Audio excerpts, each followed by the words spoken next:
Alors, résultat de la séance numéro 1 à Melbourne. On va faire la séance 2 en live là. Pour les courageux qui me suivent, c'est parti, on est en live. Alors, Norris devant Sainz, deuxième, Carlos Sainz. Leclerc, troisième, Piastri, Verstappen. Verstappen à 4 dixièmes, Albon, 6ème, putain mais les Williams, what the fuck.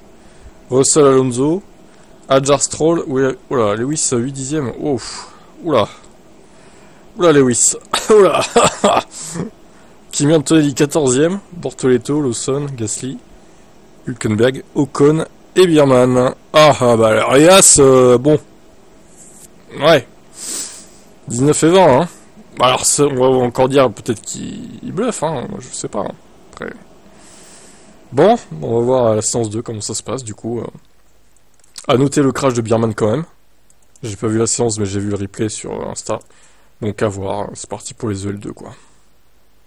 Le résultat des EL2 à Melbourne. Charles Leclerc, premier devant les deux McLaren, Piastri à domicile devant Norris. Tsunoda 4ème.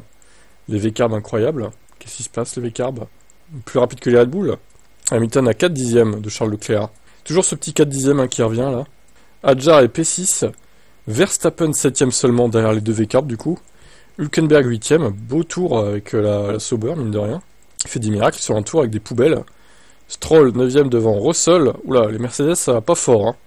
Les deux Williams, ils ont fait le même temps, mais c'est beaucoup moins bien qu'en E1. Alonso, alors les deux Alpines 14 et 15, Douane devant Gasly, Antonelli 16ème seulement, Lawson 17ème, le nouveau Perez, Liam Lawson peut-être, Bortoleto devant Ocon et Biermann. Bon, Biermann il s'est planté en E1 comme je vous avais dit tout à l'heure, donc forcément il n'a pas pu faire de tour, ils n'ont pas fini de réparer.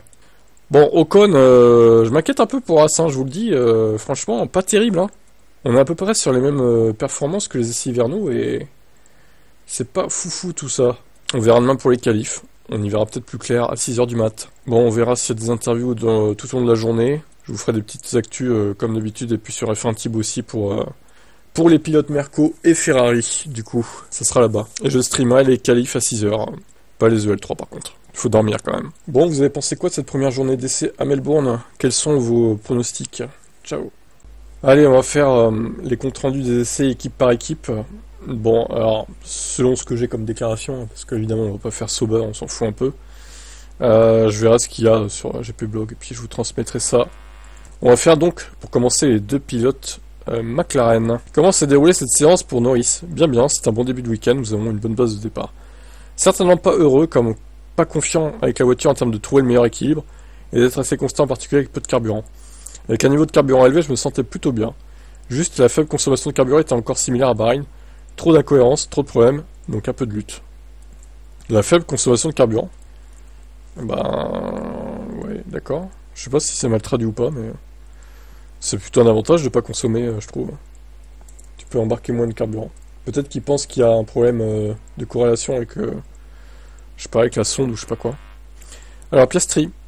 C'était plutôt encourageant, le rythme était plutôt solide, il reste encore quelques détails à régler, pour que la voiture soit un peu plus agréable, mais le rythme sous-jacent était solide.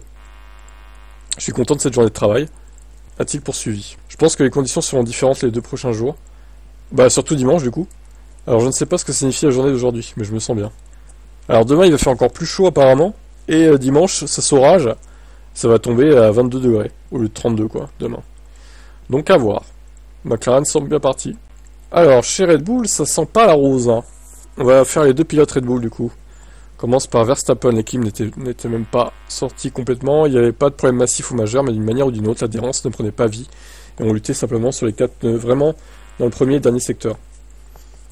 Ça signifie que nous ne sommes pas vraiment au top pour le moment. Le problème, ce n'est pas vraiment comme si j'avais de gros problèmes d'équilibre, donc je pense que ce sera un peu difficile à régler. C'est pas non plus quelque chose auquel je m'attendais en arrivant ici, donc je ne suis ni positivement ni négativement surpris par le rythme que nous montrons. Ouais, il botte un peu en touche quoi. Bon alors attention, parce que Red Bull en général, il commence mal les week-ends, et il trouve des réglages, et le lendemain, dès le samedi, ça va mieux. Donc on verra si c'est le cas demain ou pas. Alors Lawson, lui c'est le nouveau Perez en fait. Je suis à l'aise mais juste trop lent. Ok. Nous avons beaucoup de travail à faire cette nuit, le premier jour sur un nouveau circuit. On s'attendait à avoir du travail à faire, mais probablement pas autant. Nous allons travailler tout pendant la nuit et essayer de nous améliorer demain. Lawson ne sait pas pourquoi il est silent. Je pense que si nous savions, nous saurions comment y remédier. En général, il s'agit simplement de l'adhérence. Lorsque nous devons l'utiliser à court terme, mais en général, notre rythme à long terme a été également lent. Alors, long terme, c'est également, ça veut dire long run, hein. Évidemment, les rythmes de course. On va travailler sur ça. Bon. Alors, encore une fois, on peut penser que Verstappen arrivera à se qualifier en Q3, je pense, 6ème, 7ème, peut-être même 5ème, à voir. Lawson, j'ai quand même plus de doutes, hein, déjà. Lui, si, à mon avis, il restera au mieux en Q2, genre 11, 12ème, quoi, en fait. Bon, on verra s'il trouve des solutions pour demain chez Red Bull. Ciao. Alors là, ils ont fait un article d'analyse pour les essais libres, avec tous les chronos, séance par séance. Les longs runs de Leclerc et Norris ont été particulièrement impressionnants. Tous deux ont effectué des tours dans la ligne 21 sur le pneu moyen. Le Monégasque a quand même enregistré un 1.20.8 à la fin de son relais, le long run le plus rapide au total. En moyenne, Leclerc et Norris sont les plus rapides, mais leurs coéquipiers Lewis Hamilton et Oscar Piastri ne sont pas loin. Le long run de Max Verstappen a démarré plus tard que celui de ses rivaux et n'a réussi à descendre que sous les 1.22, à une seule occasion avec un 21.5 beaucoup moins impressionnant que la concurrence. Verstappen ne peut pas non plus se tourner vers l'autre côté du garage pour obtenir de l'aide. Sur un tour et dans les longs runs, Liam Lawson a échoué face à son équipier. Il devra se plonger dans les données. Bon, ça, ok, on a vu qu'ils avaient du travail. Mercedes, leur choix de faire des longs runs sur le pneu dur n'était pas sans mérite. Russell et Antonelli sont tous deux descendus sous la barre de ligne 22, sous plusieurs tours. Si les tours du vendredi n'ont pas fait bonne impression sur un tour, leurs simulations de course ont été une autre paire de manches. Donc plutôt pas mal la Mercedes en rythme de course. Bah, comme ces dernières années en fait. Hein. Sur un tour elle est nulle, mais en rythme de course ça va. Ceux qui espéraient que les Racing Bulls et les Williams feraient un coup d'éclat lors de la course devraient s'abstenir de regarder les données des rythmes de course. Les 4 premières équipes sont toujours dans une classe à part. Bien que l'équipe de Grove ait réussi à combler le fossé qui les sépare. Les 4 grandes équipes, on n'est pas encore parvenu à s'en rapprocher. Donc là, si vous voulez analyser tout ça en détail, vous pouvez faire pause sur la vidéo et regarder les chronos de chaque pilote. On commence avec Verstappen.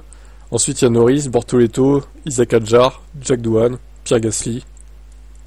Donc ça, c'est les chronos de la deuxième séance, hein. Pas la première du coup. Antonelli, Alonso, Charles Leclerc, Stroll, Tsunoda, Albon, Hülkenberg, Lawson, Ocon, Hamilton, Sainz et Russell. Et pour finir, Piastri et Biermann, bah, du coup, qui n'a pas fait de chrono, puisque lui a fracassé sa caisse en un EL1. Moi, ce qui m'intrigue, c'est vraiment As, en fait, parce que ça sent pas très très bon. Hein. Bah tiens, d'ailleurs, regardez. Là où il y a P, ça veut dire que c'est Pit. Donc là, il a fait un long run de 12 tours. Ocon, alors 23-1, 23-2, 23-1. Ouais, 23, c'est pas bon, hein, 23. Hein. C'est pas bon du tout, hein, As. Hein. As, pour moi, la voiture est ratée. Voilà, je vous le dis. Droit